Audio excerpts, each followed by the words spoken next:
ہے تراویح سنت مؤکدہ ہے۔ سنت مؤکدہ کہتے ہیں جو فرض کی طرح اور واجب کی طرح تو نہیں ہوتی، لیکن وہ عام سنتوں کی طرح بھی نہیں ہوتی کہ اس کو چھوڑنے والے کو ملامت ہی نہ کی جائے، تو اس کو سنت مؤکدہ کہتے ہیں۔ عام سنتوں سے زیادہ تاکید ہے اس کی، کیونکہ نبی صلی اللہ علیہ وسلم نے جہاں بھی صیام رمضان کا ذکر کیا، قیام رمضان کا بھی ساتھ میں ذکر کیا، دن کا روزہ رات کا قیام، دن کا روزہ رات کا قیام۔ تو یہ قیام کیسے ہوگا؟ نبی صلی اللہ علیہ وسلم نے 3 دن یہ قیام کر کے بتایا کہ ایسے ہوگا۔ اس میں کتنی رکعتیں پڑھی یہ معلوم نہیں۔ پھر حضرت عمر رضی اللہ تعالیٰ عنہ کے عمل سے ہمیں پتہ چلا کہ بھئی وہ اس طرح سے 20 رکعتیں ہوں گی، کیونکہ پھر پوری دنیا میں حضرت عمر نے اسی کو رائج کیا اور چاروں اماموں کا اس پر اتفاق ہوا کہ 20 رکعت سے کم تراویح نہیں ہے۔ تو اس سے پتہ چلا کہ یہ جو قیام رمضان ہے نا، یہی تراویح ہے، اور کم سے کم یہ 20 رکعتیں، تو اس لیے، اور یہ سنت مؤکدہ ہیں کیونکہ ان کی بہت زیادہ تاکید ہے۔ تو سنت مؤکدہ کا حکم یہ ہے کہ مرد ہو یا عورت دونوں کے لیے ایک ہی حکم ہے، الگ الگ نہیں ہے۔ ہاں، مرد بہتر ہے کہ جماعت سے پڑھیں، جماعت سے سنت مؤکدہ نہیں ہے، خوب سمجھ لیں، انفرادی طور پر بھی پڑھ سکتے ہیں مرد ہو یا عورت، لیکن جماعت سے پڑھنا افضل ہے، کیونکہ حضرت عمر نے جماعت قائم کی تھی، اور اس لیے تاکہ قرآن ختم ہو لوگوں کا، جن کو قرآن پڑھنا آتا ہے وہ جماعت کرائیں، جن کو نہیں آتا وہ قاری کے پیچھے سنیں۔ تو خواتین پہ تو مسجد کی جماعت فرض نماز بھی لازم نہیں ہے، تو تراویح کہاں سے لازم ہوگی؟ تو اس لیے خواتین بہتر ہے گھر میں تراویح پڑھیں۔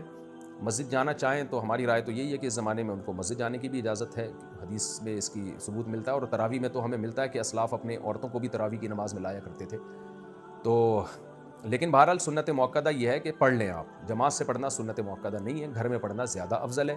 تو آپ گھر میں تراویح پڑھیں، 20 رکعت پڑھیں، اور سنت مؤکدہ کا حکم یہ ہے کہ کبھی کبھار چھوٹ جائے تو انشاءاللہ گناہ نہیں، کوئی حرج نہیں ہو، اس میں کوئی گناہ نہیں ملے گا، اور اگر کسی عذر سے چھوڑ دیں تو ویسے ہی کوئی حرج نہیں ہے، کیونکہ فرض واجب بہرحال نہیں ہے۔ بہت زیادہ تھکاوٹ ہو تو چھوڑی جا سکتی ہے، اور کبھی تھکاوٹ نہ بھی ہو تو کبھی ویسے ہی بھی چھوڑی جا سکتی ہے، لیکن کنٹینیو چھوڑنے کی عادت نہ بنائیں۔ لیکن ویسے ایک جنرل نالج کے لیے بتا دوں، جو پڑھتے ہیں پراپر پڑھتے ہیں، جو نہیں پڑھتے پھر وہ چھوڑتے ہی ہیں۔ یہ تراویح ایسی چیز نہیں ہے 2 دن پڑھ لی 1 دن چھوڑ دی، تو جو ایسے کرتا ہے وہ پھر چھوڑا ہی رکھتا ہے۔ تو جو پڑھتے ہیں وہ کنٹینیو پڑھتے ہیں۔ تو نبی صلی اللہ علیہ وسلم نے جب بہت زیادہ تراویح کی فضیلت بیان کی ہے، قیام رمضان کی فضیلت بیان کی ہے، جس کو بعد میں اسلاف نے نام تراویح کا دیا، تو آپ کو چاہیے کہ اس سے قطع در کہ یہ سنت مؤکدہ ہے یا غیر مؤکدہ، آپ یہ فضیلت حاصل کریں، کیونکہ شاعر نے کہا ہے تمتع من شمیم عرار نجد فما بعد العشیۃ من عراری، کہ ایک خوشبو ہوتی ہے جیسے رات کی رانی کی خوشبو، یہ رات کے بعد ختم ہو جائے گی۔ تو تراویح کی فضیلت بھی رمضان کے بعد ختم۔ تو اس بحث میں پڑھے بغیر کہ سنت مؤکدہ ہے یا غیر مؤکدہ ہے، واجب ہے یا نہیں، اس بحث میں پڑھے بغیر آپ کنٹینیو پڑھ لیں، کیونکہ ثواب بہت ہے اس کا، اور یہ عید کا چاند نظر آتے ہی آپ کے پاس یہ آپشن ختم ہو جائے گا۔ لیکن حکم یہی ہے کہ سنت مؤکدہ ہے۔ دوستو، اگر اس ویڈیو نے آپ کے دل کو چھوا ہو، آپ کے ایمان کو تازگی دی ہو، یا آپ کو اللہ کی یاد کے قریب کیا ہو، تو براہ کرم اس ویڈیو کو لائک کریں، چینل کو سبسکرائب کریں، اور اسے دوسروں تک ضرور پہنچائیں۔